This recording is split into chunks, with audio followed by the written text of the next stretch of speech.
最近这几档大学生自杀事件常常发生。教育部推动学生心理假，自商心理师工会今仔嘛公布一份调查，指出讲有2成3的大学生有忧郁的状况，大部分的学生拢支持心理假的制度，也毋过实际上捌使用过的学生是无到1成。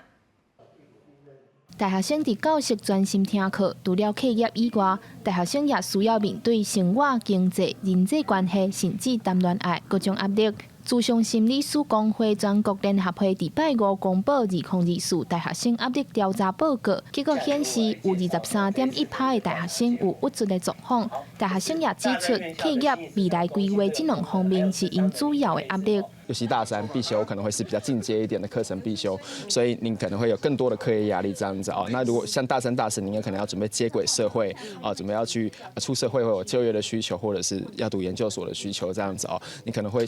会有另外一层的这个出社会的压力。报告也显示，大学3年的学生压力是上悬的，因为这个时阵课业压力大，搁爱思考未来。另外，虽然部分学校有3天到5天的心理假，不过调查报告也显示，有部分学生无清楚心理假这个政策。大学校园里面高达有96%的学生是支持这个心理假的实施，但是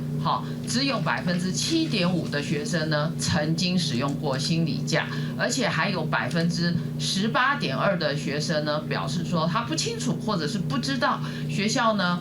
有没有提供。台湾临床学会表示，因逐年拢会收到大学的统计，有忧郁情绪的学生比例是愈来愈悬。自商专联会是表示，面对时代快速变化，大学生是学生，也算是一个大人，双重身份面对各种压力，对因来讲会是真大的挑战。要安怎让心理假、心理辅导相关的政策，会当实际上帮助大学生面对压力的时，有管道关照家己的心理健康，是目前需要非常重视的代志。记者张家琪、谢桂林台北报道。